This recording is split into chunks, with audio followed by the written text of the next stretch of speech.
السلام علیکم دوستوں، آج کی اس ویڈیو میں ہم آپ کو مسلم اتہاس کے سب سے بڑے غداروں کے بارے میں بتانے والے ہیں، جن کو سب سے بڑے غداروں کی طور پر یاد کیا جاتا ہے۔ اتنے بڑے غدار کہ جن کی وجہ سے نہ صرف لاکھوں مسلمانوں کو اپنی جانیں گنوانی پڑی تھی،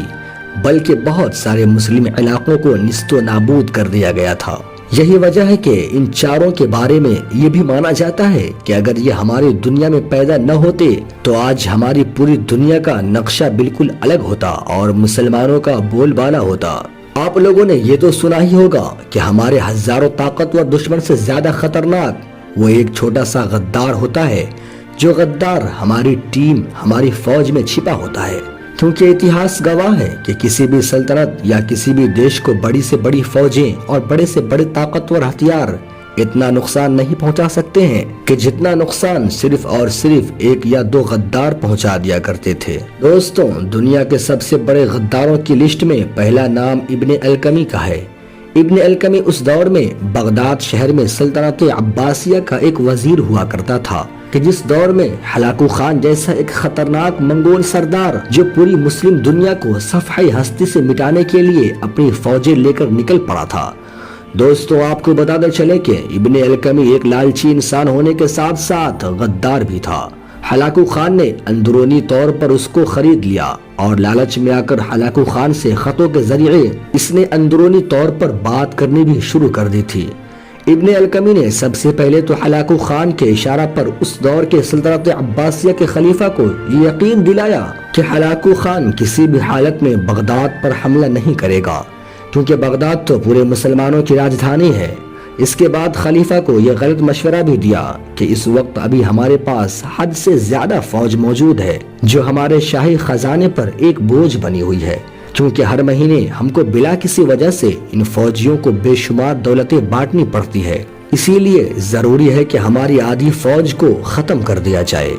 خلیفہ نے اپنے اس وزیر کا مشورہ مانتے ہوئے اپنی آدھی سے بھی زیادہ فوجیں کو ختم کر دیا، اور اس کے بعد اس غدار نے خطوں کے ذریعے سے ہلاکو خان کو یہ اشارہ دیا کہ فوراً تم بغداد شہر کی طرف آ جاؤ، میں نے آدھی سے بھی زیادہ فوج کو ختم کروا دیا ہے۔ بس اشارہ ملتے ہی 1298 میں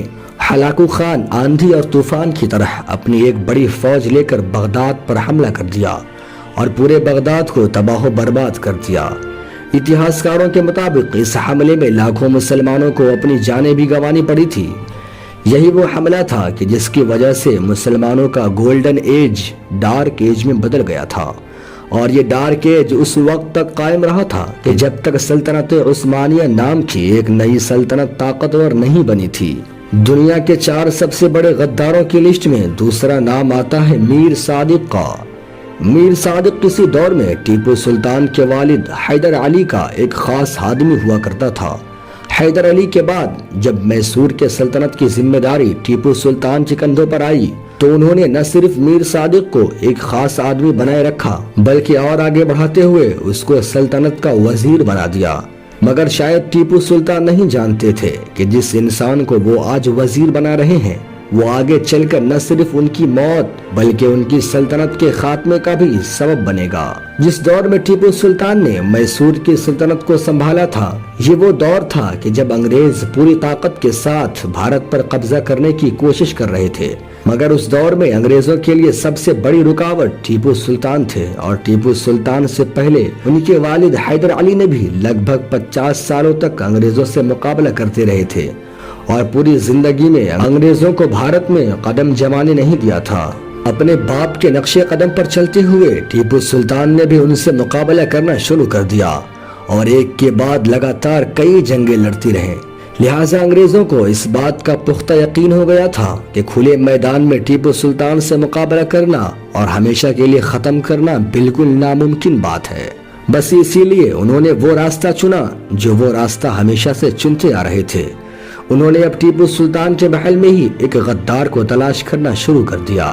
اور بدقسمتی سے ان کو یہ غدار میر صادق کی شکل میں مل بھی گیا۔ میر صادق نے اندرونی طور پر انگریزوں سے مل جل کر ساٹھ گانٹھ کرنا شروع کر دی۔ 1799 میں ہی اچانک سے انگریزوں نے میر صادق کی مدد سے نہ صرف ٹیپو سلطان کے محل پر حملہ کیا، بلکہ ایک دن وہ ٹیپو سلطان کو شہید کرنے میں کامیاب بھی ہو گئے تھے۔